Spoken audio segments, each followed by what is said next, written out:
एक अमीर लड़का जिसके पास पॉश होती है वो हमारे स्कूल के सामने खड़ा होता है और कार से उतरते ही मेरी गर्लफ्रेंड को ऑफर करता है कि वो उसके साथ एक रेस्टोरेंट चले, पर मेरी गर्लफ्रेंड डायरेक्ट उसे मना कर देती है। ये सुनने के बाद वो लड़का कहता है, पता नहीं तुम्हारी जैसी कितनी लड़कियां मेरी कार में बैठना चाहती हैं पर फिर भी उन्हें मौका नहीं मिलता और मैं तुम्हें खुद से इन्वाइट कर रहा हूँ और तुम मुझे मना कर रही हो। ये सुनने के बाद मेरी गर्लफ्रेंड कहती है, मुझे तुम में और तुम्हारी कार में कोई भी इंटरेस्ट नहीं है। उस लड़के को गुस्सा आ जाता है और उसके हाथ में जो मिल्क की बोतल होती है वो उसे मेरी गर्लफ्रेंड के चेहरे पर फेंक देता है और ये करने के बाद वो हंसने लगता है और कहता है, तुमने देखा मुझे रिजेक्ट करने के बाद क्या होता है। पर तभी बीच में मैं आ जाता हूँ और उससे कहता हूँ, तुम्हें तुम्हारा हाथ सही सलामत चाहिए कि नहीं। वो बंदा मुझे देखकर अकड़ने लगता और कहता है, तुमने मेरे हाथ पर मारा, तुम्हें पता भी है मैं कौन हूँ। मैं ये सुनने के बाद उससे कहता हूँ, हाँ मुझे पता है तू एक लूजर है। मैं अपनी जैकेट उतारता हूँ और अपनी गर्लफ्रेंड को दे देता हूँ। तभी सिस्टम का एक साइड क्वेस्ट कंप्लीट हो जाता है। मेरी जेब में एक ब्लैक कार्ड होता है जिसे निकालने के बाद मैं एक स्माइल करता हूँ। वो अमीर लड़का आता है और मुझसे कहता है, ओए तुम्हें क्या लगता है कि तुम कौन हो, तुम लड़ सकते हो तो तुम्हें लगता है तुम कुछ भी कर सकते हो। इस दुनिया में सबसे ज्यादा जरूरी चीज है पैसे और तुम गरीब इंसान, तुम मेरा क्या बिगाड़ लोगे। मेरी कार 8 लाख युआन की है, तुम्हारी कार कहाँ है। तुम्हारी अगर औकात है तो मुझे अपनी कार दिखाओ, अगर तुम्हारी कार ज्यादा महंगी होगी तो मैं तुरंत हार मान जाऊंगा। ये सुनने के बाद मैं कहता हूँ, अब जबकि तुम इतने ही ज्यादा घमंडी हो तो मैं भी होल्ड बैक नहीं करने वाला। मैं अपनी पॉकेट से अपनी लैम्बोर्गिनी रेवेंटेन की चाबी निकालता हूँ और उस अमीर लड़के को दिखा देता हूँ कि मेरे पास कौन सी कार है। मेरी कार को देखने के बाद वहाँ के सारे लोग शौक हो जाते हैं क्योंकि मेरी कार जैसी सिर्फ 21 कार सी दुनिया में है। मैं अपनी गर्लफ्रेंड को लेकर अपनी कार की तरफ जाने लगता हूँ और पीछे मुड़कर उस लड़के से कहता हूँ, तुम्हारी कार खटारा है और हाँ जैसा तुमने कहा था मेरी कार को देखने के बाद तुम हार मान जाओगे, इसीलिए अब यहाँ से भाग जाओ। मैं अपनी कार के डोर्स को ओपन करता हूँ और अपनी गर्लफ्रेंड को लेकर अंदर बैठ जाता हूँ और वहां से चला जाता हूँ। वो अमीर लड़का पीछे से हमें जाते हुए देख रहा होता है और कह रहा होता है, मैं तुझे मार दूंगा। वो अपनी पॉकेट से फोन निकालता है और किसी को कॉल लगाता है, हेलो मेरे भाई, एक चिंचुआन नाम के बंदे के बारे में पता लगाना है। खैर मैं मेरी गर्लफ्रेंड को लेकर एक मॉल की तरफ जा रहा होता हूँ। रास्ते में मुझसे मेरी गर्लफ्रेंड पूछती है, चुआन क्या ये कार तुमने रेंट पर लिया। ये सुनने के बाद मैं कहता हूँ, इस पूरे शहर में किसी की भी इतनी औकात नहीं कि वो लैम्बोर्गिनी रेवेंटन को रेंट पर लेगा, कोई भी इतना पागल नहीं होगा। और तुम चिंता मत करो, ये कार मेरी है, मैंने ये कार खुद को गिफ्ट दी है। उसके बाद हम लोग मॉल पहुंच जाते हैं। हम लोग एक लग्जरी ब्रांड के स्टोर में जाते हैं। वहाँ की मैनेजर जब हमें देखती है तो वो अपने मन में सोचने लगती है, ये लो एक और गरीब लोग आ गए लग्जरी स्टोर में। जब मेरी गर्लफ्रेंड वहाँ के कपड़ों को टच कर रही होती है तब वो मैनेजर उससे आकर कहती है, अपने गंदे हाथों से उन्हें मत छुओ, अगर वो गंदे हो जाते हैं तो क्या तुम्हारी औकात है उन्हें खरीदने की। मैं मेरी गर्लफ्रेंड के पास जाता हूँ और उससे कहता हूँ, तुम्हें जो भी पसंद आए उसे खरीद लो, पैसों की बिल्कुल भी चिंता मत करना। उसके बाद मेरी गर्लफ्रेंड एक टी शर्ट को उठाती है और कहती है, मैं ये लूंगी, पर वो मैनेजर उससे आकर वो छीन लेती है और उसे डांटते हुए कहती है, तुम्हारी हिम्मत कैसे हुई इसे छूने की, क्या तुम्हारी औकात भी है इसे खरीदने की। ये देखकर मुझे गुस्सा आता है और मैं उससे कहता हूँ, तो तुम्हारे स्टोर में कस्टमर्स को ऐसे ट्रीट किया जाता है। ये सुनते ही वो मैनेजर कहती है, हम सिर्फ अमीर लोगों को अच्छे से ट्रीट करते हैं ना कि भिखारियों को। ये कहने के बाद वो हंसती है। मैं एक दूसरी स्टाफ को अपने पास बुलाता हूँ। वो स्टाफ मुझे बताती है कि अभी उसके पास इतना एक्सपीरियंस नहीं है, वो यहाँ पर नहीं है। मैं उससे कहता हूँ, क्या ये तुम्हारा पहला दिन है यहाँ पर। वो कहती है हाँ। मैं एक स्माइल करता हूँ और उससे कहता हूँ, बढ़िया। उसके बाद मैं अपनी पॉकेट से अपने ब्लैक कार्ड को निकालता हूँ और अपने कार्ड को उस स्टाफ मेंबर को देते हुए कहता हूँ, मेरी गर्लफ्रेंड ने जिन भी कपड़ों को छुआ है और इस पूरे स्टोर में जितने भी कपड़े हैं वो सब पैक कर दो। ये सुनने के बाद वो मैनेजर हंसती है और कहती है, इन गरीबों से नाटक करवा लो बस, तुम्हारे हाथ में जो कार्ड है वो पक्का नकली है और अगर ये असली हुआ तो मैं तुम्हारे पैर पकड़ लूंगी। वो न्यू स्टाफ जाती है और मेरे कार्ड को स्वाइप करती है और वो कार्ड तुरंत अप्रूव हो जाता है। यहाँ की सारी चीजों की पेमेंट सक्सेसफुली हो जाती है। ये देखकर उस मैनेजर की फट जाती है, उसके फेस से पसीना आने लगता है और जैसा उसने कहा था वो मेरा पैर पकड़कर जमीन पर बैठ जाती है और कहती है, बॉस मुझे माफ कर दीजिए, मुझे पता नहीं था कि आप कौन है, प्लीज मेरे ऊपर रिपोर्ट मत करिएगा, मैं आपसे भीख मांगती हूँ। पर मैं उसे लात मारकर दूर कर देता हूँ और उसके बाद न्यू स्टाफ को अपनी लोकेशन बता देता हूँ ताकि वो सारे सामान को वहाँ पर डिलीवर कर सके और उसके बाद अपनी गर्लफ्रेंड को लेकर उस स्टोर से निकल जाता हूँ। उसके बाद मुझे वापस से सिस्टम की नोटिफिकेशन आती है, मिशन कंप्लीट हो गया, आपने एक घमंडी मैनेजर को उसकी औकात दिखा दी। मिशन रिवॉर्ड के तौर पर आपके कैरेक्टर स्टेट्स को लेवल 4 का कर दिया जाएगा। आप मार्शल आर्ट्स को और भी अच्छी तरह से यूज कर सकते हैं, फिजिकल स्ट्रेंथ को भी इनहेंस किया जा रहा है। ये देखकर मैं खुश होता हूँ। उसके बाद मैं मेरी गर्लफ्रेंड को एक बहुत ही महंगे होटल में ले जाता हूँ जिसे देखकर वो हैरान होती है और कहती है, हे चुआन ये तो बहुत ही ज्यादा महंगा होटल है। मैं उससे कहता हूँ, तुम्हें पैसों की चिंता करने की कोई जरूरत नहीं है, तुम बस मजे करो और जाओ और जाकर नहा लो, तुम्हारे कपड़े गंदे हो चुके हैं। वो टावल लेकर नहाने के लिए चली जाती है। उसका चेहरा पूरा लाल होता है। मैं सोफे पर जाकर लेट जाता हूँ। सिस्टम मुझसे कहता है, होस्ट की दिल की धड़कनें बहुत ही तेजी से बढ़ रही हैं, बड़े भी क्यों ना उसकी गर्लफ्रेंड उसके साथ है। सिस्टम मुझे एक साइड क्वेस्ट देता है, ऐसे माहौल में अपने आप को कंट्रोल में रखूं और अगर मैं ये साइड क्वेस्ट कंप्लीट कर लेता हूँ तो मुझे रिवॉर्ड में हिल्टन ग्रुप मिल जाएगा जो कि यहाँ की सबसे बड़ी कंपनी है। ये देखने के बाद मैं हैरान हो जाता हूँ। मुझे बस मेरी गर्लफ्रेंड को देखने के बाद खुद को कंट्रोल करना है और रिवॉर्ड में मुझे हिल्टन ग्रुप मिल जाएगा। ये सिस्टम तो बवाल है। तभी मेरी गर्लफ्रेंड नहा कर निकलती है। वो मुझसे कहती है, हे चुआन मुझे कपड़े बदलना है। मैं उस पर ज्यादा ध्यान नहीं देता क्योंकि मुझे खुद को कंट्रोल करना है। मैं टीवी को ऑन करता हुआ कहता हूँ, जो कपड़े अभी हमने खरीदे हैं वो जल्द ही डिलीवर हो जाएंगे, तब तक मैं टीवी देख लेता हूँ। क्योंकि मैंने अपनी गर्लफ्रेंड पर ध्यान नहीं दिया इसीलिए मेरा मिशन कंप्लीट हो जाता है। सिस्टम मुझे बताता है कि अब मैं हिल्टन ग्रुप का मालिक बन चुका हूँ। गाइस अगर आप क्रिकेट को फॉलो करते हो तो मेरे पास आपके लिए ग्रेट न्यूज है। इंडियन प्रीमियर लीग 2026 स्टार्ट हो गया है। मैं सारे मैचेस इस ऐप के थ्रू फॉलो करूंगा। इसमें सब कुछ एक ही जगह मिलता है, latest match schedule, live matches का कवरेज और अपनी स्पोर्ट्स नॉलेज से अर्न करने का मौका।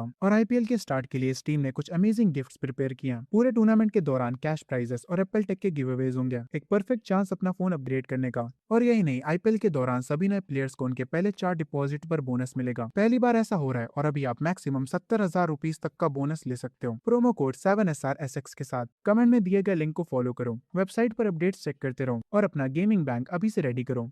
थोड़ी देर बाद हिल्टन ग्रुप की एक सेक्रेटरी मेरे होटल में आती है और मुझसे कहती है कि आप ही मिस्टर चिंचुआन हैं। मैं उससे कहता हूँ हाँ मैं ही हूँ, तुम अंदर आ जाओ। वो मुझे कुछ डॉक्यूमेंट्स देते हुए कहती है मैं हिल्टन ग्रुप की सेक्रेटरी हूँ, ये कंपनी का ट्रांसफर एग्रीमेंट है, प्लीज इस पर साइन कर दीजिए। मैं साइन कर देता हूँ और उस कागज को फेंक देता हूँ। ये देखने के बाद वो सेक्रेटरी अपने मन में कहती है इस होटल का पूरा माहौल देखने के बाद मुझे समझ आ गया, तुम बस एक बिगड़े हुए लड़के हो जिससे लड़कियों के अलावा और कुछ नहीं पसंद। किसने सोचा था कि तुम अचानक से हिल्टन ग्रुप के मालिक बन जाओगे। खैर आगे वो सेक्रेटरी कहती है मिस्टर चुआन, ग्रुप में एक इंपॉर्टेंट मीटिंग जल्दी ही होने वाली है, आपका वहाँ पर होना जरूरी है। पर ये सुनने के बाद मैं कहता हूँ मेरे पास छोटी मोटी चीजों के लिए टाइम नहीं है, किसी मैनेजर को कह दो कि वो सब हैंडल कर ले और अब से मुझे परेशान मत करना। ये सुनने के बाद वो सेक्रेटरी अपने मन में कहने लगी है इसने हिल्टन ग्रुप को छोटी मोटी चीजें कहा, ये इस पूरी कंट्री की सबसे बड़ी कंपनी है। आगे मैं उस सेक्रेटरी से कहता हूँ क्या तुम्हारे पास और कुछ बताने के लिए है? अगर तुम्हारे पास बताने के लिए कुछ नहीं बचा तो तुम यहाँ से जा सकती हो, मुझे और मेरी गर्लफ्रेंड को डिस्टर्ब मत करो। ये सुनने के बाद उस सेक्रेटरी को गुस्सा आता है, वो मुझे एरोगेंट बोलती है और अपने मन में मुझे गालियां देते हुए यहाँ से चली जाती है। उसे ऐसे देखकर मैं कहता हूँ ये औरत काफी गुस्सैल है पर इसका फिगर काफी अच्छा है। उसके बाद मेरी गर्लफ्रेंड आकर मुझसे पूछती है ये औरत जो यहाँ पर आई थी वो कौन है। मैं उसे बताता हूँ कोई भी नहीं, बस एक वर्कर, चलो इस होटल के रेस्टोरेंट चलते हैं खाना खाने। आगे हम लोग उस बहुत ही लग्जरी रेस्टोरेंट में जाते हैं पर वहाँ का जो गार्ड होता है वो हमें रोक लेता है। वो मुझे बताता है कि एक फॉरेनर अमीर आदमी ने इस पूरे रेस्टोरेंट को ऑलरेडी बुक कर रखा है और ये जगह सिर्फ अमीरों के लिए है। मैं उससे कहता हूँ ये तुम्हारा कैसा बकवास रूल है। वो गार्ड मुझसे कहता है सर वो फॉरेनर हमारे इंटरनेशनल गेस्ट हैं, हमें उनके कल्चर की रिस्पेक्ट करनी चाहिए, आप लोग तो यहाँ के लोकल लोग हैं। उसी रेस्टोरेंट में एक स्ट्रीमर डिनर कर रही होती है और वो ये बात सुन लेती है, उसे काफी गुस्सा आता है। वो तुरंत उस गार्ड के पास जाती है और कहती है ये यहाँ का कैसा डबल स्टैंडर्ड है, तुम हमारी खुद की कंट्री के लोगों को अच्छे से ट्रीट नहीं कर रहे हो और बाहर के लोगों को इतने अच्छे से ट्रीट कर रहे हो। वो लड़की ये सब लाइव स्ट्रीम पर बताती है और ये सुनने के बाद लाइव स्ट्रीम पर जितने भी व्यूवर्स होते हैं उन सबको काफी गुस्सा आता है। वहाँ का स्टाफ कह रहा होता है इसे रिकॉर्ड करना बंद करो। तभी ये हंगामा देखते हुए तुरंत वहाँ का मैनेजर यहाँ आता है और उस एम्प्लॉय को एक लात मारता है और मेरे पास आकर अपना सर झुकाता है और उस एम्प्लॉय से कहता है तुम पागल हो क्या, ये हमारे सबसे खास मेहमान है मिस्टर चिंचुआन, जल्दी इनसे माफी मांगो। ये सुनने के बाद मैं कहता हूँ माफी मांगने की कोई जरूरत नहीं है। पता नहीं क्यों मुझे देखने के बाद उस रेस्टोरेंट के सारे अमीर लोग जल जाते हैं। एक मोटा अमीर आदमी कहता है इस रेस्टोरेंट के स्टैंडर्ड कितने लो हो चुके हैं, अब गरीब लोग भी हमारे साथ बैठकर डिनर करेंगे। तभी मेरे पास एक वेटर आता है और मुझे मेन्यू पकड़ाता है। मैं उससे कहता हूँ यहाँ पर जो भी सबसे बढ़िया उसे लेकर आओ। ये सुनने के बाद वो वेटर कहता है सर यहाँ का सबसे बढ़िया आइटम 2 लाख युआन तक जाता है। मैं उससे कहता हूँ तुम्हें क्या लगता है कि मैं उसे अफोर्ड नहीं कर सकता। वेटर कहता है नहीं नहीं सर मेरा वो मतलब नहीं था, वैसे आप ड्रिंक्स में क्या लेना चाहेंगे। वही अमीर आदमी जो की मेरी टेबल के आगे बैठा होता है वो कहता है उससे पूछने में अपना वक्त क्यों बर्बाद कर रहे हो, उसके लिए स्प्राइट ले आओ और क्या। मैं उस आदमी की बातों पर ध्यान नहीं देता और कहता हूँ 2 बोटल्स ले आओ 1974 की रोमेनी कॉन्टी की। ये सुनने के बाद वो आदमी जो की पानी पी रहा होता है उसके मुंह से पानी तक बाहर आ जाता है। वो अपनी उंगली को मेरी तरफ पॉइंट आउट करते हुए कहता है तुमने जो अभी अभी ड्रिंक ऑर्डर करी है उसका टोटल 4,80,000 युआन होता है, क्या तुम्हारी इतनी औकात भी है। मेरी गर्लफ्रेंड मुझसे कहती है चुआन ये सच में काफी महंगी ड्रिंक है, इसे रहने देते हैं। मैं अपनी गर्लफ्रेंड से कहता हूँ अगर तुम्हारे पास पैसे हैं तो कोई भी चीज महंगी नहीं है। हम उसी स्ट्रीमर को देखते हैं जिसे हमने पहले देखा था, वो लाइव स्ट्रीम कर रही होती है और अपने मन में कह रही होती है मुझे अभी तक कोई भी सुपर चैट नहीं आई है। मैं अपना फोन खोलता हूँ और उसी लड़की की लाइव स्ट्रीम को देखने लग जाता हूँ क्योंकि यही वो लड़की थी जो कि मेरे लिए खड़ी हुई थी, तो मैं इसे एक छोटा सा गिफ्ट तो दे ही सकता हूँ। जैसे ही मैं ये सोचता हूँ तुरंत मुझे सिस्टम पर एक क्वेस्ट मिल जाता है, आपको इसे अच्छे से शुक्रिया बोलना है और 1 लाख की सुपर चैट्स भेजनी है। इसके रिवॉर्ड में आपको 1 लाख टिकटॉक कार्निवल्स मिलेंगे, आपको इस स्ट्रीमर को नंबर 1 स्ट्रीमर बनाना है। ये देखने के बाद मैं अपने मन में कहता हूँ 1 लाख की सुपर चैट्स करते करते मेरे हाथ दुख जाएंगे, फिर भी कोई ना, चलो इस स्ट्रीमर को नंबर 1 स्ट्रीमर बनाते हैं। मैं उस स्ट्रीमर को सुपर चैट्स भेजना स्टार्ट कर देता हूँ। ये देखकर वो स्ट्रीमर खुश हो जाती है और मुझे शुक्रिया बोलने लगती है, पर ये तो सिर्फ शुरुआत है। मैं उसे बार बार सुपर चैट्स भेजता जाता हूँ। मैं उसे इतनी सुपर चैट्स भेजे जा रहा होता हूँ कि उसकी पूरी स्क्रीन गिफ्ट से भर जाती है। ये देखकर वो बहुत ही ज्यादा हैरान हो जाती है। मैं अभी भी रुकता नहीं हूँ और बार बार सुपर चैट्स किए जा रहा था। वो स्ट्रीमर मुझे बार बार शुक्रिया बोलने लगती है। जिस प्लेटफॉर्म पर वो स्ट्रीम कर रही होती है वहाँ का सिस्टम क्रैश होने लगता है। जो वहाँ के एम्प्लॉइज होते हैं वो कह रहे होते हैं कि सिस्टम ओवरलोड हो चुका है। दूसरा एम्प्लॉय बताता है किसी लाइव स्ट्रीम पर कोई भर भर के गिफ्ट्स भेज रहा है, सिस्टम इतनी सारी सुपर चैट्स को हैंडल नहीं कर पा रहा है, सिस्टम इतना ज्यादा ओवरलोड हो जाता है कि उन लोगों को बैकअप सर्वर्स पर स्विच करना पड़ता है। वो लोग समझ जाते हैं कि कोई पैसों में अंधा आदमी ये सब कर रहा है। मैंने अभी तक सिर्फ 154 गिफ्ट्स ही भेजे हैं और अभी से मेरा हाथ दुखने लगा है, अभी भी बहुत सारे गिफ्ट्स बचे हैं, ये कितना ज्यादा मुश्किल है। तभी मेरी गर्लफ्रेंड को कॉल आता है, उससे अर्जेंटली कहीं पर जाना होगा। मैं उससे कहता हूँ ठीक है मैं तुम्हें वहाँ पर छोड़ दूंगा, पर मेरी गर्लफ्रेंड कहती है तुम चिंता मत करो मैं कैब से चली जाऊंगी। मैं उससे कहता हूँ ठीक है सही से जाना। उसके बाद मैं वहाँ के मैनेजर को बुलाता हूँ क्योंकि हम दोनों ने उन ड्रिंक्स को अभी तक नहीं पिया होता, इसीलिए मैं उस मैनेजर से कहता हूँ वहाँ पर जो लाइव स्ट्रीमर बैठी है ये बोटल्स उसे दे दो और उस उससे कहना कि मेरे लिए बोलने के लिए तुम्हारा शुक्रिया। मैनेजर वैसे ही करता है जैसा मैंने कहा था। वो उन बोटल्स को उठाता है और उस लाइव स्ट्रीमर की तरफ जाने लगता है। वो जाकर वो बोटल्स को उस लाइव स्ट्रीमर को देते हुए कहता है, मिस्टर चिंचुआन ने आपके लिए ये भेजा है, वो आपका शुक्रिया बोलना चाहते हैं, उनके लिए बोलने के लिए। ये देखकर वो स्ट्रीमर हैरान हो जाती है। वो अपनी चैट से पूछती है, चैट आखिर ये किस तरह की वाइन है। उसके जो व्यूवर्स होते हैं वो उसे बताते हैं ये सबसे महंगी वाइन है, रोमेनी कॉन्टी 1974। इसकी 2 बोटल्स का प्राइस 4,80,000 युआन है। ये सुनने के बाद वो स्ट्रीमर खामोश हो जाती है। मैं उस रेस्टोरेंट से निकल जाता हूँ और अपनी रेवेंटन को ड्राइव कर रहा होता हूँ। तभी मैं नोटिस करता हूँ कि ये कार मेरा पीछा कर रही है। मैं अपनी कार की स्पीड बढ़ाता हूँ पर वो कार बार बार मेरी कार पर ठोकर मारे जा रही होती है। मैं सब समझ जाता हूँ कि ये कार मेरे पीछे किसने भेजी है। ये पक्का कल वाला वही अमीर लड़का होगा। मैं अपनी कार की स्पीड को और तेज करता हूँ और कहता हूँ, अगर तुम खेलना चाहते हो तो आओ चलो खेलते हैं। हमारी कार की स्पीड की वजह से हमारी कार बार बार आपस में टकरा रही होती है। उसकी वजह से आखिर में हमारी कार बहुत ही जोर से टक्कर खाती है। मेरी और उसकी कार जाकर डिवाइडर से टकरा जाती है। पता नहीं कब वो बंदा अपनी कार से निकलकर वहाँ से भाग जाता है। सारे लोग इस एक्सीडेंट को देख रहे होते हैं पर सबसे ज्यादा जिस चीज पर उनका ध्यान होता है वो मेरी कार पर होता है। सब लोग काफी हैरान होते हैं और कहते हैं, ये तो लैम्बोर्गिनी रेवेंटन है, एक 15 मिलियन की कार। क्या इस कार का ओनर ठीक होगा? मैं बिल्कुल ठीक होता हूँ क्योंकि सिस्टम की वजह से मेरी बॉडी ऑलरेडी इनहेंस हो चुकी है। मैं उस कार का डोर खोलकर बाहर आता हूँ। मुझे देखकर सब लोग हैरान हो जाते हैं क्योंकि मैं काम होकर अपनी कार पर बैठा हूँ और अपना फोन बाहर निकालता हूँ। मुझे ऐसा काम देखकर वो सब हैरान थे। वो लोग कह रहे होते हैं, ये बंदा गॉड तो नहीं है, ये बंदा कितना ज्यादा अमीर है, इसकी कार पूरी तरह से तबाह हो चुकी है और ये आराम से बैठकर फोन चला रहा है। क्या सारे अमीर लोग ऐसे ही होते हैं? तभी भीड़ में से एक रिपोर्टर निकल कर आती है। वो मुझसे कहती है, सर मैं एक न्यूज रिपोर्टर हूँ, क्या आप मुझे बता सकते हैं कि यहाँ पर अभी क्या हुआ है और क्या आप ठीक हैं? मैं उससे कहता हूँ, हाँ मैं बिल्कुल ठीक हूँ, ये बस एक छोटा सा एक्सीडेंट है। वो रिपोर्टर मुझसे कहती है, आपकी कार लैम्बोर्गिनी रेवेंटन है, आपको बुरा नहीं लग रहा कि ये पूरी तरह से टूट गई? मैं उससे कहता हूँ, ये वैसे भी थोड़ी पुरानी हो गई थी और ये कार मुझे इतनी पसंद भी नहीं है। मैं उस रिपोर्टर से कहता हूँ, बस अब बहुत बातें हो गई। उसके बाद मैं कैब को बुलाता हूँ और उस कैब में बैठकर यहाँ से जाने लगता हूँ। वो रिपोर्टर पीछे से कह रही होती है,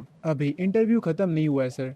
वो तुरंत मेरी कैब के पीछे भागती है और उसका पैर टकरा जाता है जिसकी वजह से उसके घुटने पर चोट लग जाती है पर वो फिर भी नहीं रुकती। वो तुरंत एक टैक्सी को बुलाती है और उसमें बैठ जाती है। वो उस टैक्सी से मेरी कैब का पीछा करने के लिए कहती है। जो कैब होती है वो मेरे घर पर आकर रुकती है। मैं अपने गेट पर अपना फेस दिखाता हूँ। उसके तुरंत बाद वो गेट खुल जाता है। मेरे पीछे एक टैक्सी भी आई होती है पर मेरे घर का जो गार्ड होता है वो उसे रोक देता है। वो कहता है कि अंदर जाना मना है पर वो रिपोर्टर कहती है, मैं मिस्टर चिंचुआन की फ्रेंड हूँ और मेरा उनसे मिलना बहुत ही जरूरी है। वो गार्ड मुझे कॉल करता है और मुझसे कहता है, सर एक लड़की आई जो कि खुद को आपका दोस्त बता रही है, क्या हम उसे अंदर जाने दें? मैं अपने घर में बैठा सीसीटीवी कैमरा से उस लड़की को देखता हूँ और उसे पहचान जाता हूँ। मैं गार्ड से कहता हूँ, ठीक है उसे अंदर आने दो। जब वो मेरे विला में एंटर करती है तो वो लड़की हैरान हो जाती है मेरे आलीशान विला को देखकर। वो मेरे पास आती है और मुझसे कहती है, आपका पीछा करते करते मेरे पैर में चोट लग गई, असल में मैं आपका इंटरव्यू लेना चाहती हूँ। मैं उसके पास आता हूँ और नीचे बैठकर उसके पैरों को देखने लगता हूँ। पैरों को देखने का तरीका थोड़ा अजीब है पर ठीक है कोई ना।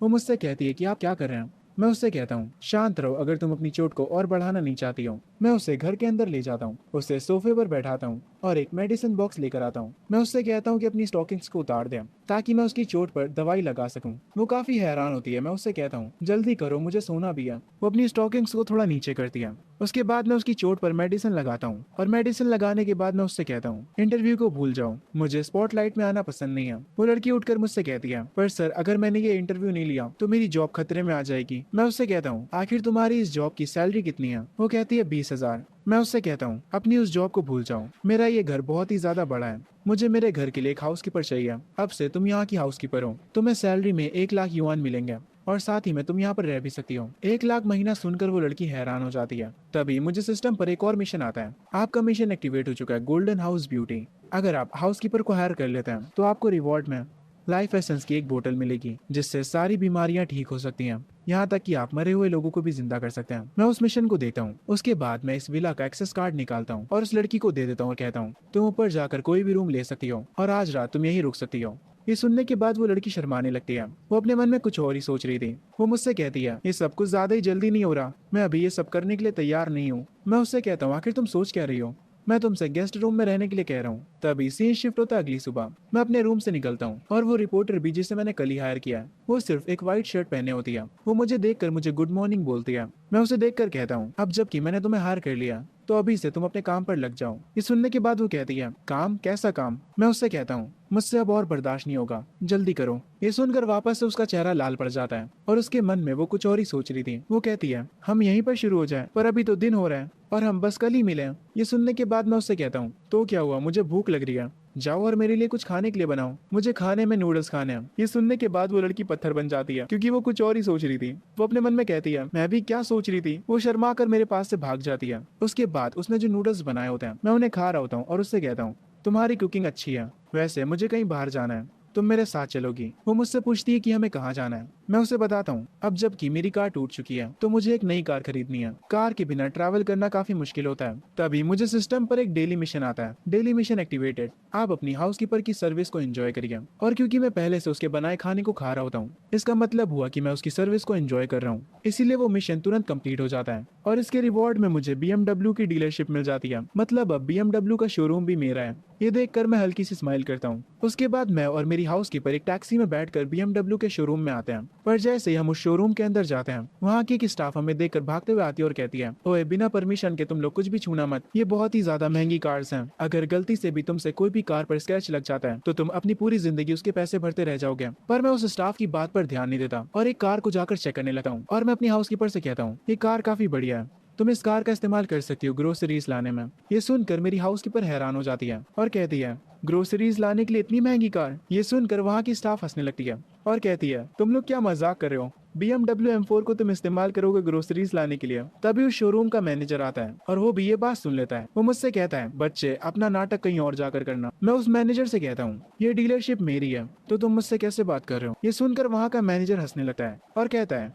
अगर तुम यहाँ के बॉस हुए तो मैं अपने घुटनों पर आकर तुम्हें अपना दादाजी कहूंगा। और वो चिल्लाते हुए सिक्योरिटीज को बुलाते हुए कहता है इसे उठाओ और बाहर फेंक दो। सिक्योरिटी गार्ड मेरे और मेरी हाउसकीपर के पास आने लगता है। वो मैनेजर कह रहा होता है इन्हें जल्दी से उठाकर बाहर फेंक दो। उसके साथ वाली स्टाफ कहती है एक तो ये गरीब लोग अमीर होने का नाटक करते हैं, क्या इन लोगों को समझ नहीं आता कि ये लोग गरीब हैं। मेरी हाउसकीपर मुझसे कहती है बॉस अब हम क्या करेंगे। मैं उससे कहता हूँ बस थोड़ा सा इंतजार करो। तभी यहाँ पर एक कार आती है और इस शोरूम का बॉस भागते हुए उस कार से निकल कर आता है। वो अपने एम्प्लॉय से कहता है तुम लोग ये यहाँ पर क्या कर रहे हो। मैनेजर बॉस को देखकर कहता है बॉस आखिर आप यहाँ पर क्या कर रहे हैं। असल में यहाँ पर दो गरीब लोग आए हैं इसीलिए हम बस उन्हें भगा रहे हैं। ये सुनने के बाद वहाँ का बॉस गुस्सा हो जाता है और एक जोर का चाटा उस मैनेजर को मारता है, जो देखकर वो मैनेजर हैरान हो जाता है। वो बॉस से कहता है बॉस आखिर आपने मुझे क्यों मारा। वहाँ का बॉस तुरंत आकर मेरे कदमों में बैठ जाता है और मुझसे कहता है यंग मास्टर चिंचुआन मुझे माफ कर दीजिए, मुझे आने में काफी देर हो गई। मैं ही इस शोरूम का पुराना मालिक हूँ, सारे पेपर वर्क कम्प्लीट हो चुके हैं, अब से ये डीलरशिप आपकी है। मैं उससे कहता हूँ तो यहाँ के मालिक तुम थे। खैर जैसे ही मैनेजर ये सारी चीजें सुनता है उसके चेहरे से पसीना छूटने लगता है। मेरी हाउसकीपर कह रही होती है मेरे बॉस ने यहाँ की डीलरशिप ही खरीद ली। वहाँ का जो पुराना बॉस होता है वो वहाँ के स्टाफ पर चिल्लाता है। मैनेजर तुरंत अपने घुटनों पर आ जाता है। पुराना बॉस चिल्लाते हुए कहता है ये पूरी डीलरशिप मिस्टर चिंचुआन की है और तुमने उनसे बदतमीजी से बात की। वो मैनेजर अपनी गलती की माफी मांग रहा होता है। मैं हंसते हुए इससे कहता हूँ ओए तुमने तो कहा था कि तुम अपने घुटनों पर बैठकर मुझे दादाजी बोलोगे। वो मैनेजर अपने घुटनों पर बैठकर कहता है दादाजी प्लीज मुझे माफ कर दीजिए, मुझे नहीं पता था कि आप कौन हैं। और वो जो स्टाफ लेडी होती है वो भी मुझसे माफी मांगने लगती है। मैं उनसे कहता हूँ मेरा कोई भी इरादा नहीं है तुम दोनों को माफ करने का। उसके बाद मैं वहाँ के पुराने बॉस से कहता हूँ ये दोनों अब मुझे यहाँ पर दिखाई नहीं देने चाहिए, इन्हें नौकरी से निकाल दो। वो लोग रोते हुए अभी भी माफी मांग रहे होते हैं। वहाँ का पुराना बॉस कहता है जैसा आप कहे यंग मास्टर, मैं इन्हें तुरंत नौकरी से निकाल देता हूँ और इन्हें ब्लैक लिस्ट भी कर देता हूँ। इन दोनों को अब कहीं भी काम नहीं मिलेगा। सिक्योरिटी उन दोनों को उठाकर बाहर फेंकने के लिए ले जा रही होती है। वो लोग अभी भी मुझे दादाजी बुला रहे होते हैं और मुझसे माफी मांग रहे होते हैं। जो कार मैंने पसंद करी थी उस कार की चाबी मैं पुराने बॉस से ले लेता हूँ और उससे अपनी हाउसकीपर को दे देता हूँ और उससे कहता हूँ ये लो तुम्हारी ग्रोसरी कार। वैसे मुझे भी एक कार चाहिए ताकि मैं अपने स्कूल जा सकूँ। वहाँ का बॉस मुझे कार्स दिखाने लगता और कहता है यंग मास्टर हमारे पास BMW A8 पड़ी है, क्या आप उसे देखना चाहेंगे। मेरी हाउसकीपर अभी भी शौक में होती है कि सिर्फ ग्रोसरीज खरीदने के लिए मैंने उसे इतनी महंगी कार दिला दी। खैर आगे मैं उस BMW A8 को परचेज कर लेता हूँ और अपने स्कूल के लिए निकल जाता हूँ। तभी सिस्टम से मुझे एक मिशन मिलता है, मुझे 30 मिनट के अंदर स्कूल पहुँचना है और इसके रिवॉर्ड में मुझे एक प्राइवेट जेट मिलेगा। यार ये कितना खतरनाक सिस्टम है, छोटे छोटे मिशन के बदले इतने महंगे रिवॉर्ड्स। खैर मैं इस रिवॉर्ड को देखकर थोड़ा खुश हो जाता हूँ। तभी एक अमीर लड़का अपनी कार को लेकर मेरे क्लोज आता है। वो मुझसे कहता है ओए तेरी कार काफी बढ़िया है, मेरी कार के साथ रेस लगाना चाहेगा, जो भी हारेगा वो जीतने वाले को डैड बुलाएगा। मैं उस लड़के से कहता हूँ मेरे पास बच्चों वाला गेम खेलने के लिए टाइम नहीं है। वो लड़का मेरे से आगे निकल जाता है। खैर मैं 30 मिनट के अंदर अपने स्कूल पहुंच जाता हूँ, इसीलिए सिस्टम का मिशन कंप्लीट हो जाता है। सिस्टम मुझे बताता है कि इंटरनेशनल एयरपोर्ट पर मेरा प्राइवेट जेट खड़ा है। मैं ये देखकर स्माइल करता हूँ, पर तभी मैं देखता हूँ जो लड़का मुझे रास्ते में मिला था वो स्कूल के पार्किंग गार्ड को परेशान कर रहा होता है। वो लड़का उस पार्किंग गार्ड को लात भी मारता है। वो सिर्फ उसे इसलिए मारे जा रहा था क्योंकि उस गार्ड ने बस इतना कहा था कि आप अपनी कार को दूसरी जगह पार्क कर लें। वो अमीर लड़का रुकता ही नहीं है और उस गार्ड को मारते हुए कह रहा होता है, तुम्हें पता भी है कि मेरे डैड कौन है, तुम्हें आइडिया भी है कि मेरे डैड इस स्कूल में कितना फंड देते हैं। वो पार्किंग गार्ड कह रहा होता है, सर ये फायर लेन है, आप यहाँ पर कार को पार्क नहीं कर सकते हैं। ये सुनकर उस लड़के को और गुस्सा आता है और वो कहता है, तू साले अभी भी मेरे से बहस कर रहा है, तू तो गया अब। वो उस गार्ड को दोबारा से मारने जा रहा होता है, पर मैं टाइम पर आकर उसके पंच को रोक लेता हूँ और उससे कहता हूँ, तेरे में तमीज नाम की कोई चीज नहीं है क्या? अगर तेरे बाप ने तुझे तमीज नहीं सिखाई तो मैं सिखाऊंगा। वो लड़का मुझे देखकर हैरान हो जाता है और कहता है, अबे चिंचुआन, तुझ में इतना एटीट्यूड कब से आ गया? तुझे पता है ना मेरे डैड कौन है? ये सुनने के बाद मैं उसे एक और थप्पड़ मारता हूँ और उससे कहता हूँ, जिसे बुलाना है बुला कर ले आ, मुझे किसी से डर नहीं लगता। वो अमीर लड़का कहता है, मुझे मारने की तुम्हारी औकात कैसे हुई? मैं अभी तुम्हें इस स्कूल से निकलवा दूंगा, मैं तुम्हारी पूरी फैमिली को बर्बाद कर दूंगा। ये कहकर वो अमीर लड़का चला जाता है। पार्किंग गार्ड मुझसे कहते हैं, बच्चे तुम्हारे लिए अच्छा होगा कि तुम यहाँ से भाग जाओ, ये लड़का जून है, वांडा ग्रुप का वारिस। मैं पार्किंग गार्ड से कहता हूँ, आप टेंशन मत लीजिए, सब ठीक है। उसके बाद मैं अपने दोस्तों के पास जाता हूँ। मेरा एक दोस्त बताता है कि जब मैं जून को मार रहा था तब मेरी वीडियो किसी ने बना ली थी और वो इंटरनेट पर वायरल हो चुकी है। मेरा एक दोस्त कहता है, यार तूने बिना सोचे समझे ये क्या कर लिया, जून का डैड काफी अमीर आदमी है। तभी मेरा एक टीचर भागते हुए आता है और मुझसे कहता है, चिंचुआन तुम एक बहुत बड़ी मुसीबत में हो, जून तुम्हें स्कूल से निकलवा रहा है, वो चाहता है कि तुम उसके सामने घुटनों पर बैठकर उससे माफी मांगो। ये सुनने के बाद मैं कहता हूँ, माफी मांगू और मैं? वो टीचर मुझे बताता है, तुम्हें 1 मिलियन जुर्माना भी देना पड़ सकता है। ये सुनने के तुरंत बाद मेरे सारे दोस्त अपनी सेविंग्स मुझे देने लगते हैं। वो ये नहीं चाहते थे कि जून मुझे स्कूल से निकलवा दें। मैं उन सबका शुक्रिया बोलता हूँ, पर उनसे ये भी कहता हूँ कि मैं गलत नहीं हूँ। टीचर मुझे बताता है, जून के डैड असल में स्कूल को 50 मिलियन का डोनेशन देने वाले थे, इसीलिए स्कूल जून के डैड की बात नहीं टालेगा, स्कूल तुम्हें निकाल सकता है। सीन शिफ्ट होता है प्रिंसिपल ऑफिस में। एक स्टूडेंट प्रिंसिपल को बताता है, प्रिंसिपल मिस्टर ली आ चुके हैं और उनके साथ बहुत सारे बॉडीगार्ड्स भी आए हुए हैं। प्रिंसिपल कहते हैं, मिस्टर ली को अकेला अंदर भेजो। मिस्टर ली गुस्से में अंदर आते हैं और प्रिंसिपल पर चिल्लाते हुए कहते हैं, मैं स्कूल में इतना डोनेशन देता हूँ पर फिर भी मेरे लड़के को यहाँ पर मारा जा रहा है। जून भी अपने डैड के साथ आया होता है और वो प्रिंसिपल को अपनी कंडीशन दिखाने लगता है। जून के डैड कहते हैं, मैं कुछ भी सुनना नहीं चाहता, उस लड़के को तुरंत स्कूल से निकाल दो, वरना जो मैं 50 मिलियन का डोनेशन देने वाला हूँ वो मैं नहीं दूंगा। वहाँ पर खड़ा एक स्टूडेंट कहता है, प्रिंसिपल सर हमें लैब के लिए पैसे चाहिए, आप चिंचुआन को स्कूल से निकाल दीजिए। तभी मैं प्रिंसिपल ऑफिस में एंट्री मारता हूँ और आते ही कहता हूँ, तुम सब तो ऐसे चिल्ला रहे हो जैसे सब्जी मंडी में आए हो। जून अपने डैड से कहता है, डैड ये वही लड़का है। जून का डैड कहता है, मैं सिर्फ एक कॉल करूंगा और तेरी जिंदगी बर्बाद हो जाएगी। ये सुनने के बाद मैं कहता हूँ, हाँ तो करना कॉल, तुझे रोका किसने? मेरा प्रिंसिपल मुझे माफी मांगने के लिए कहता है, पर मैं माफी क्यों मांगू? मैं एक चेयर पर बैठकर कहता हूँ, तुम सारे के सारे लोग पागल हो, मैं तुम्हें एक आखिरी मौका देता हूँ। तुम्हारे बेटे ने जिस गार्ड को मारा था वो उससे माफी मांगे और साथ में उसे 1 मिलियन का कंपनसेशन दे। और अगर तुम लोग ये नहीं करते हो तो मैं तुम्हारी पूरी फैमिली को बर्बाद कर दूंगा। मैं टाइमर स्टार्ट कर रहा हूँ, तुम्हारे पास बस 1 मिनट है। ये सुनने के बाद जून और उसके डैड हंसते हैं। वो लोग इस बात पर चिंचुआन का काफी मजाक बनाते हैं। जब ये लोग मेरा मजाक बना रहे होते हैं तब मैं अपनी घड़ी को वापस से चेक करता हूँ और उनसे कहता हूँ, अब सिर्फ 40 सेकंड्स बचे हैं। जून के डैड कहते हैं, ठीक है अब मैं तुझे बर्बाद कर दूंगा। वो एक कॉल लगाते हैं उस क्लोथ फैक्ट्री में जहाँ पर मेरे पेरेंट्स काम करते हैं। वो उन्हें वहाँ पर जॉब से निकलवाने की धमकी देते हैं। वो आदमी वहाँ के ओनर से बात करता है और मेरे मॉम डैड का नाम लेता है और कहता है कि उन्हें काम पर से निकाल दें।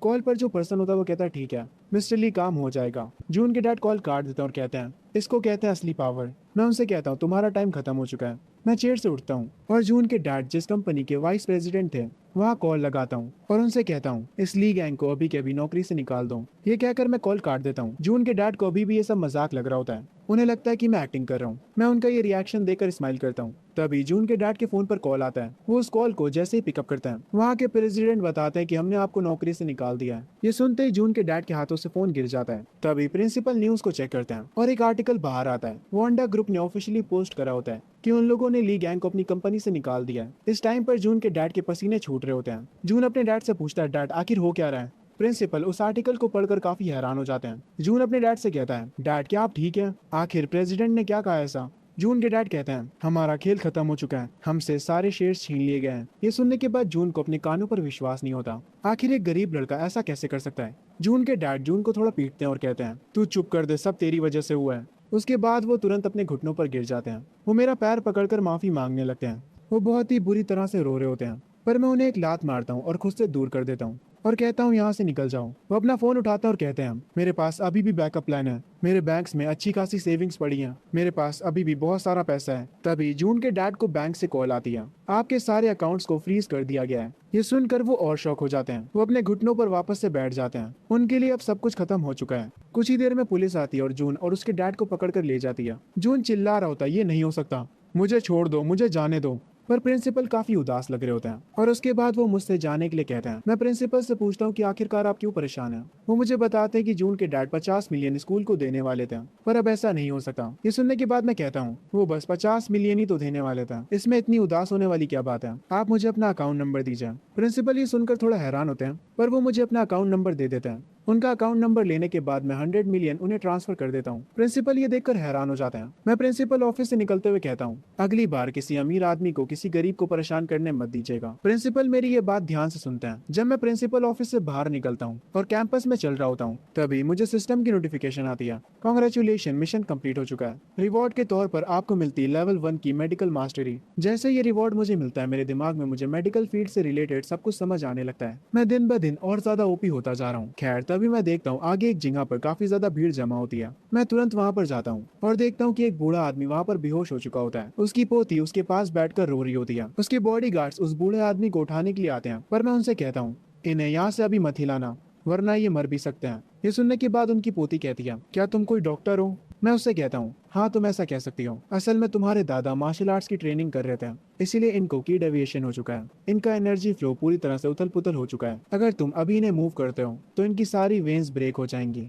एक बॉडीगार्ड कहता है आखिर ये बंदा आया कहाँ से है। ओए तू ज्यादा बकवास मत कर, जल्दी ही एम्बुलेंस यहाँ पर आ जाएगी। ये सुनने के बाद मैं उस बॉडीगार्ड से कहता हूँ हाँ, जब तक एम्बुलेंस आएगी तब तक ये निपट चुके होंगे। उस बॉडीगार्ड को ये सुनकर गुस्सा आता है। मैं अपनी पॉकेट से एक मेडिसिन निकालता हूँ और उन लोगों को साइड हटने के लिए कहता हूँ, पर उनकी पोती मुझसे लड़ने लग जाती है, जिसकी वजह से वो मेडिसिन जमीन पर गिर जाती है और जिस बोतल में वो होती है वो बोतल टूट जाती है। पर क्योंकि ये मेडिसिन मुझे सिस्टम ने दी थी, इसीलिए ये मेडिसिन डायरेक्ट उसके ग्रैंडपा के मुंह में चली जाती है। ये देखकर उनकी पोती डर जाती है और कहती है तुमने पक्का उन्हें कोई जहर दिया है। मैं अभी तुरंत पुलिस को बुला रही हूँ। पर उसके थोड़ी ही देर में ग्रैंडपा को होश आ जाता है। वो जैसे ही उठते हैं वो तुरंत सिचुएशन को समझ जाते हैं। वो अपनी पोती से कहते हैं इस लड़के ने मेरी जान बचाई है, तुम इससे बदतमीजी से बात नहीं कर सकती। उसके बाद वो ग्रैंडपा मेरा शुक्रिया अदा करता है। वो मुझे अपना नाम बताता है। उनका नाम कोंगफू होता है। मैं कहता हूँ मेरा नाम चिंचुआन है। उसके बाद उनकी पोती मुझसे माफी मांगती है। वो ग्रैंडपा कहते हैं तुम्हारी मेडिसिन सच में मैजिकल है, मेरी क्रॉनिक इलनेस तुरंत ही गायब हो गई। मैं उनसे कहता हूँ उस मेडिसिन से आपकी जान तो बच गई, पर फिर भी आपको डॉक्टर को दिखाना होगा। वो ग्रैंडपा मुझसे कहते हैं मिस्टर चीन प्लीज मुझे बचा लीजिए, कॉन्ग फैमिली आपको इसके बदले अच्छा रिवॉर्ड देगी। मैं उनसे कहता हूँ ये मेरे मूड पर डिपेंड करता है और उनसे उनका नंबर मांगता हूँ। अगर मैं फ्री हूँ तो मैं ये काम कर दूंगा। ये कहकर मैं वहाँ से चला जाता हूँ। जब मैं आगे चलते हुए जा रहा होता हूँ, मुझे सिस्टम का नोटिफिकेशन आता है कांग्रेचुलेशन, मिशन कंप्लीट हो गया, आपने एक पर्सन की जिंदगी बचाई है। इसके रिवॉर्ड में आपको इस शहर का सबसे ज्यादा पॉपुलर नाइट क्लब दिया जा रहा है। ये देखते ही मैं कहता हूँ ये क्या सिस्टम है यार, अब इसने मुझे एक क्लब का मालिक बना दिया। क्या ये सिस्टम मुझे प्लेबॉय बनाना चाहता है। तभी यहाँ पर भागते हुए मेरी गर्लफ्रेंड आती है और आते ही मुझे गले लगा लेती है। उसकी आंखों से आंसू निकल रहे होते हैं। मैं उससे पूछता हूँ कि वो रो क्यों रही है।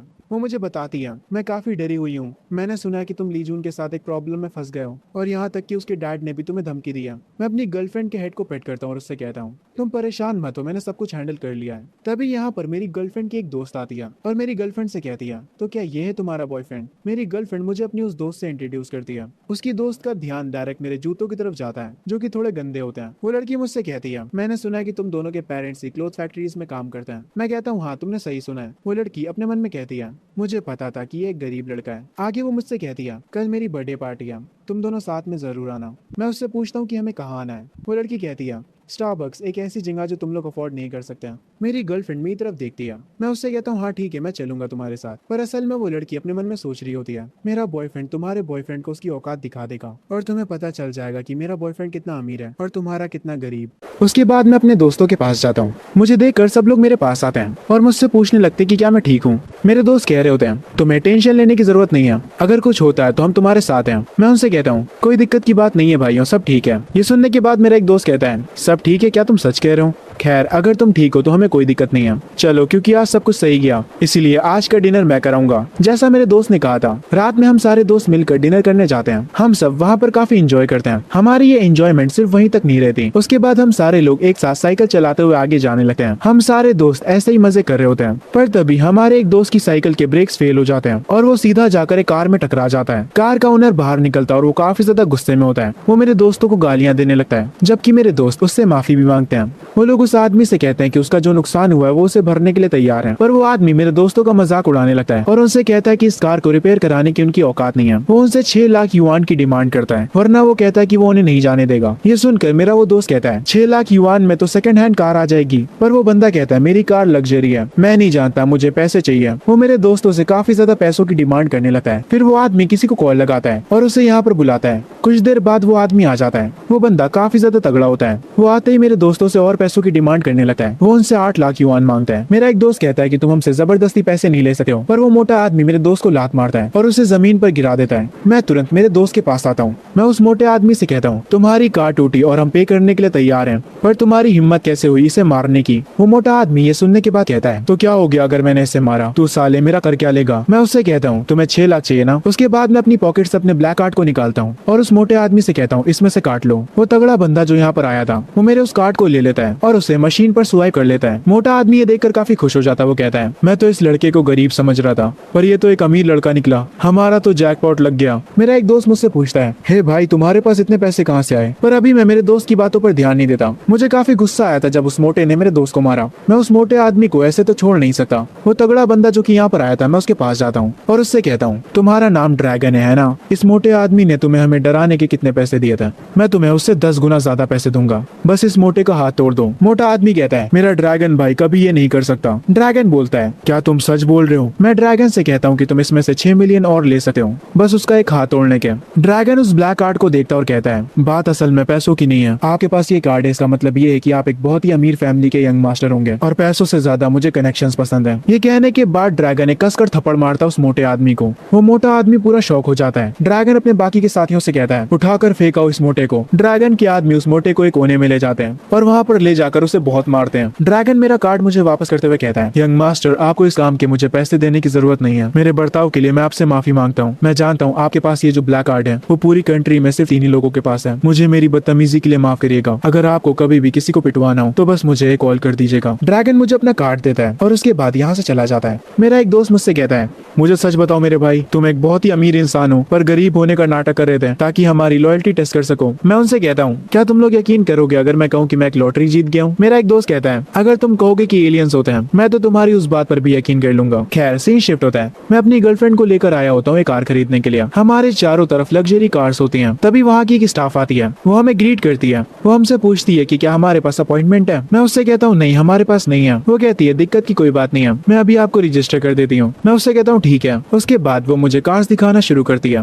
वो हमें जो कार दिखा रही होती है उसका प्राइस होता है 2.4 मिलियन। वो हमें बताती है कि इस कार का स्टाइल और इसकी परफॉर्मेंस दोनों ही बढ़िया है। मैं अपनी गर्लफ्रेंड से पूछता हूँ कि उसे यहाँ पर कौन सी कार अच्छी लग रही है। मेरी गर्लफ्रेंड कहती है अगर सच बोलूं तो यहाँ पर कोई भी कार इतनी ज्यादा अच्छी नहीं लग रही। तभी मेरी गर्लफ्रेंड को एक कार पसंद आ जाती है। वो मुझे जल्दी से उस कार के पास ले जाती है। वो मुझसे कहती है कि उसे ये कार अच्छी लग रही है। आगे वो कहती है तुम पर ये कार बहुत सूट करेगी। वहाँ की एम्प्लॉय आकर बताती है ये ला फरारी है, ये एक टॉप लिमिटेड एडिशन है। मैं उस एम्प्लॉय से पूछता हूँ इस कार का प्राइस क्या है। वो मुझे बताती है स्टार्टिंग प्राइस तो 25 मिलियन है, सारे टैक्स मिलाकर आपको ये 50 मिलियन की मिलेगी। मैं उससे कहता हूँ ठीक है मुझे यही कार चाहिए। ये सुनकर वो एम्प्लॉय शॉक होती है और कहती है सर क्या आप सच कह रहे हैं। मैं उससे कहता हूँ हाँ मेरे लिए एक ऑर्डर कर दो। उस एम्प्लॉय को यकीन नहीं होता। वो कहती है पहले मुझे आपका बैंक बैलेंस देखना होगा। मैं कहता हूँ ठीक है और उसे मेरा ब्लैक कार्ड निकाल के दे देता हूँ। वो ब्लैक कार्ड को देखते ही समझ जाती है कि उसे बैंक बैलेंस चेक करने की कोई भी जरूरत नहीं है। मैं उससे कहता हूँ अब तो मैं इसे ले सकता हूँ है ना। वो कहती है जी सर बिल्कुल। तभी शोरूम का मैनेजर आ जाता है। वो कहता है यहाँ पर चल क्या रहा है। वो एम्प्लॉय वहाँ के मैनेजर को बताती है कि मैं ला फरारी खरीदना चाहता हूँ। वो ये भी कहती है मैंने ऑलरेडी इनका बैंक बैलेंस चेक कर लिया है, ये एक बिलियनर है। ये सुनते ही वहाँ का मैनेजर अपने घुटनों पर स्लाइड करता हुआ मेरे पास आता है। वो कहता है मैं यहाँ का मैनेजर हूँ, आपसे मिलकर खुशी हुई सर। मैं उस मैनेजर से कहता हूँ बातें बंद करो, मेरे इस कार्ड को स्वाइप करो और उस कार को मेरे घर पर डिलीवर करो। आगे वो मैनेजर खड़ा होता है और मुझसे कहता है मिस्टर चुआन आपके पास पैसे तो हैं, फरारी खरीदने के कुछ रूल्स हैं। ला फरारी को खरीदने के लिए आप एक VIP होने चाहिए, आपके पास कम से कम फरारी की 5 कार्स होनी चाहिए, उसके बाद आप ला फरारी को खरीद पाएंगे। ये सुनने के बाद मेरी गर्लफ्रेंड कहती है अरे कोई बात नहीं चुआन हम रहने देते हैं। ये सुनने के बाद मैं कहता हूँ मुझे 5 फरारी और चाहिए होंगी। मैनेजर कहता है हाँ आपने सही कहा। ये सुनते ही मैं एक के बाद एक कार पर पॉइंट आउट करते हुए कहता हूँ ठीक है मेरे लिए ये वाली कार भी कर दो और ये वाली भी और साथ में ये वाली भी और पीछे जो 2 कार्स हैं मुझे वो भी चाहिए। ये लो मैंने टोटल 5 कारें सेलेक्ट कर ली। अब मेरे कार्ड को स्वाइप करो और जल्दी से पेमेंट कंप्लीट करो, इसके बाद तो मैं ला फरारी ले सकता हूँ है ना। ये सुनने के बाद वहाँ की एम्प्लॉय और वहाँ के मैनेजर दोनों का मुंह खुला का खुला रह जाता है। वो बहुत ही ज्यादा शॉक हो जाते हैं। मैं उनसे कहता हूँ जल्दी पेमेंट करो यार। वहाँ की एम्प्लॉय अपने मन में सोच रही होती है ये कोई आम अमीर इंसान नहीं है बल्कि ये बंदा गॉड ऑफ वेल्थ है। मैनेजर चिल्लाते हुए वहाँ की एम्प्लॉय से कहता है शाओ शाओ जल्दी से जाकर पेपर वर्क हैंडल करो। वहाँ की एम्प्लॉय मुझसे कुछ ज्यादा इंप्रेस हो जाती है। वो मेरे पास आकर कहती है सर क्या आप मुझे वीचैट पर ऐड करना चाहेंगे। ऑफ कोर्स मैं वीचैट पर आपसे कार के बारे में बात करूंगी पर आप मुझे कभी भी मैसेज कर सकते हैं। मैं उससे कहता हूँ नहीं मुझे इसकी कोई नीड नहीं है। ये सुनकर वो एम्प्लॉय थोड़ा गुस्सा होती है। खैर आगे आकर मैनेजर मुझे बताता है यंग मास्टर कार्स को डिलीवर होने में थोड़ा टाइम लगेगा। सारी कार्स की डिलीवरी करने में हमें अराउंड 3 महीने लग सकते हैं। ये सुनने के बाद मैं कहता हूँ मुझे आज कहीं जाना था, बिना कार के मैं वहाँ कैसे जाऊंगा। तभी वहाँ की एम्प्लॉय मुझसे कहती है आप मेरी मर्सिडीज ले जा सकते हैं। मैं उसकी उस मर्सिडीज को ले लेता हूँ और मेरी गर्लफ्रेंड की फ्रेंड की जहाँ पर बर्थडे पार्टी थी मैं उसे वहाँ पर लेकर आ जाता हूँ। जब मैं अपनी कार को बाहर पार्क करता हूँ तो अंदर से मेरी गर्लफ्रेंड की फ्रेंड उस कार को देखती है और उसका बॉयफ्रेंड भी। मेरी गर्लफ्रेंड की फ्रेंड कहती है ये तो मर्सिडीज सी क्लास में आया है, बेचारी मेरी दोस्त का बॉयफ्रेंड कितना गरीब है। ये सुनकर उस लड़की का बॉयफ्रेंड हंसता है और कहता है ऐसा मत कहो बेबी, एक गरीब स्टूडेंट के लिए मर्सिडीज सी क्लास को रेंट करना काफी बड़ी बात है। तभी हम लोग उस कैफे के अंदर आ जाते हैं। मेरी गर्लफ्रेंड की दोस्त मुझसे पूछती है मैंने सुना था कि तुम लोग कार शॉपिंग के लिए गए हो, तो तुमने वहाँ पर जाकर कौन सी साइकिल पसंद की। मेरी गर्लफ्रेंड मुस्कुराते हुए कहती है हमने फेरारी खरीदी है। उसकी फ्रेंड का जो बॉयफ्रेंड होता है ये सुनकर वो कहता है हाँ हाँ तुमने फरारी का टॉय मॉडल खरीदा है। मेरी गर्लफ्रेंड कहती है मैं सच बोल रही हूँ, चुआन ने ला फरारी खरीदी है। ये सुनकर वो बंदा हंसने लगता है और एक चश्मे वाला बंदा कहता है तुम्हें पता भी है ला फरारी खरीदने के कुछ रूल्स हैं, उसके लिए तुम्हारे पास 5 फरारी ऑलरेडी होनी चाहिए, क्या तुम्हारे पास वो है। ये सुनकर मैं कहता हूँ हमारे पास थी नहीं, इसीलिए हमने 5 फरारी खरीद ली। ये सुनकर वो लोग हंसने लगते हैं। उन लोगों को ये सारी बातें मजाक लग रही होती हैं। मेरी गर्लफ्रेंड की फ्रेंड उससे कहती है शायान क्या तुम्हारा बॉयफ्रेंड पागल हो चुका है। ये सुनकर मेरी गर्लफ्रेंड थोड़ा उदास हो जाती है। तभी वो बंदा अपनी गर्लफ्रेंड को बर्थडे गिफ्ट देता है। वो उससे कहता है हैप्पी बर्थडे चियान, ये है तुम्हारा बर्थडे गिफ्ट लेटेस्ट एलवी का बैग। अपना बर्थडे गिफ्ट देखकर चियान काफी खुश हो जाती है। उसका बॉयफ्रेंड मुझसे कहता है अरे हमारे टाइकून चुआन जिसने अभी अभी 6 फरारी खरीदी हैं, वो चियान को बर्थडे पर क्या गिफ्ट देने वाला है। ये सुनकर मैं कहता हूँ मैंने पहले तो कुछ प्लान नहीं किया था कि मैं क्या गिफ्ट दूंगा, पर क्योंकि मैंने अभी अभी 5 फरारी खरीदी हैं ताकि मैं ला फरारी को खरीद सकूं, इसीलिए उन 5 फरारी में से एक मैं तुम्हें दे दूंगा। ये सुनने के बाद चियान कहती है कौन सी फरारी। मैं उसे वो सारे मॉडल्स बताता हूँ जो मैंने खरीदे हैं और उससे कहता हूँ जब कार की डिलीवरी हो जाएगी तब तुम्हें जो पसंद हो वो ले लेना। ये सुनने के बाद चियान कहती है तुम अब कुछ ज्यादा ही लंबी फेंक रहे हो। उसका बॉयफ्रेंड ये सुनकर हंसने लगता है और उसके साथ वाले बाकी लोग भी। एक लड़का मुझसे कहता है हे चुआन क्या तुम्हें फरारी का प्राइस भी पता है। मेरी गर्लफ्रेंड मुझसे कहती है इन लोगों की बातों पर ध्यान मत दो। खैर चियान का बॉयफ्रेंड कहता है अब मेन पार्टी का टाइम हो चुका है, हम सारे लोग मिक्स जा रहे हैं। ये सुनकर चियान काफी खुश हो जाती है क्योंकि मिक्स इस शहर का सबसे बड़ा क्लब है और इन लोगों को अभी ये बात नहीं पता ये क्लब किसी और का नहीं बल्कि हमारे मेन कैरेक्टर का है। खैर चियान का बॉयफ्रेंड कहता है ऑफ कोर्स तुम्हारे बर्थडे पर हम काफी एंजॉय करने वाले हैं। चियान का बॉयफ्रेंड अभी भी मेरा मजाक उड़ाता है। खैर उसके बाद हम सब निकल जाते हैं क्लब के लिए। जब चियान का बॉयफ्रेंड क्लब के सामने अपनी कार को पार्क कर रहा होता है तभी वहाँ का सिक्योरिटी गार्ड आकर उसे बताता है आप इतनी सस्ती कार को क्लब के बाहर खड़ा नहीं कर सकते हैं। चियान का बॉयफ्रेंड कहता है पर मेरी कार जी वैगन है। सिक्योरिटी गार्ड कहता है सर एक बार बाकी की कार्स को तो देखिए, आपकी जी वैगन उनके आगे कुछ भी नहीं है। चियान का बॉयफ्रेंड भी समझ जाता है कि उसकी औकात कितनी है। वो चुपचाप अपनी कार को लेकर बेसमेंट की तरफ निकल जाता है। तभी मैं जाकर फ्रंट पर अपनी कार पार्क करने लगता हूँ। वो सिक्योरिटी गार्ड मेरे पास भी आता है और मुझे रूल्स बताने लगता है। मैं उससे कहता हूँ यहाँ पर जगह खाली है इसलिए मैं यहाँ पर पार्क कर रहा हूँ, आखिर दिक्कत क्या है, ये पूरा क्लब वैसे भी मेरा है। ये सुनकर वो सिक्योरिटी गार्ड कहता है ओए तुम ये क्या बोल रहे हो, मैं तुम्हें पहले ही बता देता हूँ कि यहाँ पर सिर्फ अमीर लोग आते हैं। मैं उस गार्ड से कहता हूँ मेरे से बहस करना बंद कर, मैं अपनी कार को यहीं पर पार्क करूंगा,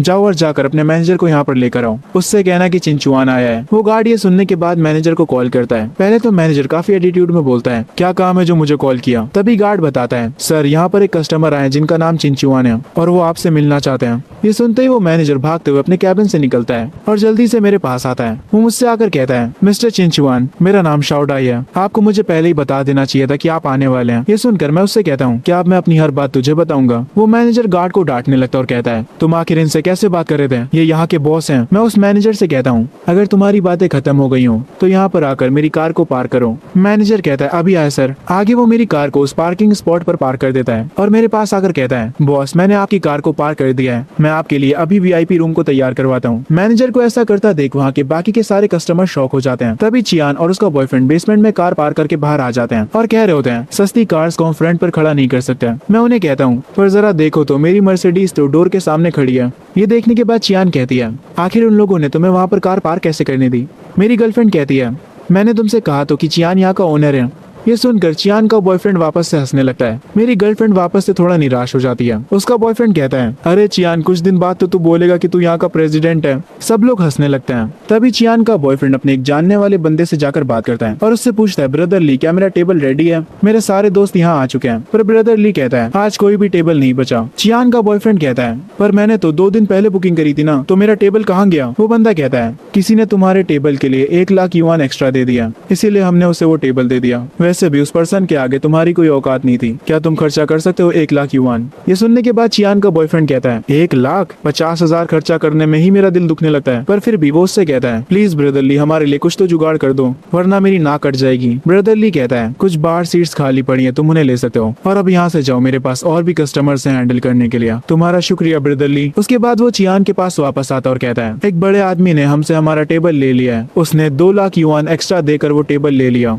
मेरा दोस्त कुछ भी नहीं कर पाया, पर मैंने उससे बात करी और वो हमें कुछ बार सीट्स देने के लिए तैयार हो गया। चलो सब लोग अंदर चलते हैं। ये सुनने के बाद मेरी गर्लफ्रेंड कहती है, हमारे पास कोई टेबल नहीं है क्या? कोई बात नहीं, हम चियान के वीआईपी रूम में जा सकते हैं। ये सुनकर चियान को गुस्सा आ जाता और वो कहती है, हर टाइम अपने बॉयफ्रेंड के बारे में बात करना बंद करो शोयान। चियान का बॉयफ्रेंड मुझसे कहता है, ओए गरीब, तुझे पता भी है मिक्स में कितना खर्चा होता है? कम से कम 5 लाख। तभी भागते हुए मिक्स का मैनेजर मेरे पास आता है और मुझसे कहता है, बॉस, हमने आपके वीआईपी रूम को रेडी कर दिया है। ये सुनने के बाद चियान का बॉयफ्रेंड हैरान रह जाता है। चियान अपने मन में सोचने लगती है, मैंने तो एक बड़ी गलती कर दी। अपने बॉयफ्रेंड का साथ देने के लिए मैंने फरारी पाने का मौका मिस कर दिया। खैर, उसके बाद हम सारे के सारे लोग वीआईपी रूम की तरफ जाने लगते हैं। जब हम सब मेरे वीआईपी रूम में जाकर बैठ जाते हैं, तब मेरे पास चियान आती है मुझे मस्का मारने के लिए। वो मुझसे कहती है, फरारी की डिलीवरी 3 महीनों में हो जाएगी, है ना? मैं उतना इंतजार कर सकती हूँ। ये सुनने के बाद मैं उससे कहता हूँ, बहुत देर हो गई है, तुमने मौका गवा दिया है। चियान कहती है, यंग मास्टर चियान, मैंने अपने बॉयफ्रेंड की वजह से आप पर शक करा। मैं सच में आपसे माफी मांगना चाहती हूँ, और अगर आप मुझे माफ कर देते हैं तो आज रात मैं आपके लिए कुछ भी करने को तैयार हूँ। पर मैं ये सुनकर उससे कहता हूँ, भग जा यहाँ से, मुझे तुम में कोई इंटरेस्ट नहीं है। मेरे पास मेरी प्यारी गर्लफ्रेंड है। पर क्योंकि मैं चियान से ऊंची आवाज में बात कर रहा था, ये देखकर उसके बॉयफ्रेंड को बहुत गुस्सा आ जाता है। वो मुझ पर चिल्लाने लगता और कहता है, तू 2 कौड़ी के आदमी, तेरी औकात कैसे हुई मेरी गर्लफ्रेंड से ऐसे बात करने की? मैं ये सुनने के बाद उससे कहता हूँ, तू चिल्ला किस पे रहे बे? वो मुझसे कहता है, ये क्लब तेरा है, इसलिए तू ज्यादा हवा में उड़ रहा है। पर मैं तुझे पहले ही बता दूं, मैं तेरे से डरता नहीं हूँ। तुम्हारे पास बस ये एक छोटा सा क्लब है। चियान अपने बॉयफ्रेंड के पास वापस चली जाती है। उसका बॉयफ्रेंड उसे हक करते हुए कहता है, आज रात तुम मेरे साथ रहो और कल परसों तक मैं फरारी तुम्हें खुद दिला दूंगा। ये सुनने के बाद चियान मुझसे कहती है, तुम गरीब, तुम सच में अपनी औकात भूल रहे थे। मेरा बॉयफ्रेंड तुमसे कहीं ज्यादा अमीर है। चियान का बॉयफ्रेंड टेबल पर खड़ा होकर कहता है, अब मैं तुम सबको एक ऐसी बात बताऊंगा जो सुनकर तुम्हारी फट जाएगी। मेरी फैमिली का जो 5 स्टार होटल है, वो जल्दी एक बहुत बड़े ब्रांड का पार्टनर बनने वाला है। ये सुनकर उसके दोस्त पूछते हैं, तुम्हारा होटल किस ब्रांड के साथ पार्टनरशिप करने वाला है? चियान का बॉयफ्रेंड कह रहा होता है, जब वो पार्टनरशिप सक्सेसफुल हो जाएगी, तब मेरे होटल की वैल्यू बहुत ही ज्यादा बढ़ जाएगी। जिस कंपनी के साथ हम पार्टनरशिप करने वाले हैं, वो है हिल्टन ग्रुप, इस कंट्री की सबसे बड़ी कंपनी। इस पागल को अभी तक ये नहीं पता कि हमारे एमसी की कंपनी है। इसके बहुत बुरे लगने वाले हैं। खैर, आगे ये कहता है, हमारे होटल की पार्टनरशिप हिल्टन ग्रुप के साथ हो जाएगी तो मैं तुम्हारे इस क्लब के सामने एक अपना क्लब खोलूंगा और तुम्हारे सारे कस्टमर्स चुरा लूंगा और तुम्हें बर्बाद कर दूंगा। मैं इतने समय से बर्दाश्त कर रहा था, पर इस बार इसकी बातें बर्दाश्त से बाहर चली जाती हैं। मैं तुरंत अपना फोन उठाता हूँ और इससे कहता हूँ, मुझे माफ करना, पर अब तुम बर्बाद होने वाले हो। ये सुनने के बाद वो बंदा अभी भी अकड़ में होता है। उसे लग रहा होता है कि मैं कुछ भी नहीं कर सकता हूँ। वो मुझसे कहता है, अगर तेरी गर्लफ्रेंड कुछ समय के लिए मेरे पास आ जाए तो शायद से मैं तुझे माफ कर दूंगा। मुझे इसकी बात पर काफी गुस्सा आता है। मैं तुरंत अपनी हिल्टन कंपनी की सेक्रेटरी को कॉल करता हूँ और उससे कहता हूँ, जो स्टेरी होटल नाम के प्लेस से तुम लोग पार्टनरशिप करने वाले हो, उससे तुरंत अपनी डील तोड़ दो। ये सुनने के बाद मेरी सेक्रेटरी कहती है, जैसा आप कहे मिस्टर चियान, हम तुरंत उन लोगों से अपनी डील खत्म कर देते हैं। उसके बाद मैं अपनी सेक्रेटरी से कहता हूँ, इस डील को खत्म करने के बाद पूरी इंडस्ट्री में ये बात फैला दो, जो भी स्टेरी होटल के साथ डील करेगा वो हमारा दुश्मन होगा। ये कहने के बाद मैं कॉल कट कर देता हूँ और चियान के बॉयफ्रेंड से कहता हूँ, ओए मोटे, तेरी इतनी औकात कि तू मेरी गर्लफ्रेंड के बारे में बुरा बोल रहा था। उस बंदे को अभी भी इस बात पर यकीन नहीं हो रहा होता, पर तभी उसके फोन पर उसके डैड का कॉल आता है। उसके डैड फोन से चिल्लाते हुए उससे कहते हैं, अबे मेरी पागल औलाद, ये तूने क्या कर दिया? आखिर तूने किस अमीर आदमी को नाराज कर दिया है? हिल्टन ग्रुप ने हमसे सारे कनेक्शंस तोड़ दिए हैं। अब हम पूरी तरह से बर्बाद हो चुके हैं। हिल्टन ग्रुप की वजह से कोई भी कंपनी अब हमारे साथ डील नहीं करेगी और हिल्टन ग्रुप हमारी फैमिली पर अटैक भी करवा सकती है। ये सुनकर चियान के बॉयफ्रेंड के पसीने छूट जाते हैं। वो तुरंत मेरे आगे अपने घुटनों पर बैठ जाता है और मुझसे कहता है, यंग मास्टर, आखिर आप कौन है? मैं उसे बताता हूँ, मैं हिल्टन ग्रुप का नया बॉस हूँ। तू एक छोटे से होटल के मालिक का बेटा, मुझे अकड़ दिखा रहा था। मैं तेरी सारी बातें बर्दाश्त कर रहा था, पर अब तेरा कुछ ज्यादा ही हो गया। इस टाइम पर चियान का जो बॉयफ्रेंड होता है उसे कुछ भी समझ नहीं आ रहा होता। वो एक टाइप से पागल हो चुका होता है, क्योंकि अब उसका पूरा फैमिली बिजनेस बर्बाद हो चुका है। वो खुद को गालियां दे रहा होता है। ये सुनकर चियान भी शौक हो जाती है। वो भी नीचे जमीन पर बैठ जाती है, क्योंकि उसने भी हमारे एमसी की बेइज्जती करी थी। अब उसे भी डर लगने लगता है। चियान के जो बाकी के सारे दोस्त होते हैं वो भी चुपचाप बैठ जाते हैं। उनकी भी अंदर ही अंदर फट रही होती है। मैं अपनी गर्लफ्रेंड का हाथ पकड़कर उसे उठाता हूँ और उन लोगों से कहता हूँ, दोबारा कभी किसी ने मेरी गर्लफ्रेंड की बेइज्जती करी तो मैं उसको और उसकी पूरी फैमिली को बर्बाद कर दूंगा। ये कहकर मैं अपनी गर्लफ्रेंड को लेकर बाहर आ जाता हूँ। मेरी गर्लफ्रेंड मुझसे कहती है मैं वॉशरूम होकर आती हूँ, तुम आगे जाओ। तभी जब मैं आगे जा रहा होता हूँ सिस्टम की मुझे नोटिफिकेशन आती है, कांग्रेचुलेशन साइट क्वेस्ट कंप्लीट हो गया। मिशन रिवॉर्ड के तौर पर आपको जीशिंग मीडिया के 50% शेयर्स मिलते हैं। इस बार सिस्टम ने मुझे 50% शेयर्स रिवॉर्ड दिए हैं, वो भी जीशिंग मीडिया के। कहा जाता है कि वहाँ के बॉस की जो बेटी है वो काफी ज्यादा खूबसूरत है। वैसे मेरी गर्लफ्रेंड इतना टाइम क्यों लगा रही है? तभी मुझे मेरी गर्लफ्रेंड मेरे आगे खड़ी दिख जाती है। वो थोड़ी परेशान लग रही होती है। मैं उससे जाकर पूछता हूँ तुम कुछ ठीक नहीं लग रही, तुम्हें क्या हुआ है? पर वो मुझे बताती है कि वो ठीक है, कोई दिक्कत की बात नहीं है। मैं उसका हाथ पकड़ता हूँ और उससे कहता हूँ मुझे नींद आ रही है, चलो घर चलते हैं, और उसे लेकर यहाँ से जाने लगता हूँ। खैर आगे हम देखते हैं एक मोटा बंदा ड्रिंक कर रहा होता है और वो काफी गुस्से में होता है। असल में वो एक बहुत ही ज्यादा सुंदर लड़की से मिला होता है। उसे वो लड़की काफी पसंद आती है और जिस लड़की की ये मोटा लड़का बात कर रहा है वो और कोई नहीं बल्कि हमारे एमसी की गर्लफ्रेंड थी। ये मोटा लड़का बताता है कि जब वो वॉशरूम से निकली थी तब इसने उसका हाथ पकड़ लिया था, पर एमसी की गर्लफ्रेंड ने इसे थप्पड़ मार दिया था। एक लड़की उस मोटे लड़के से पूछती है बॉस चैन किसकी औकात हुई आपको थप्पड़ मारने की? वो मोटा लड़का बताता है कि व्हाइट ड्रेस में एक लड़की थी और वो एक ब्लैक कलर की स्कर्ट पहने हुई थी। तभी ये काले सूट वाला आदमी कहता है उधर देखो क्या वो वही लड़की है?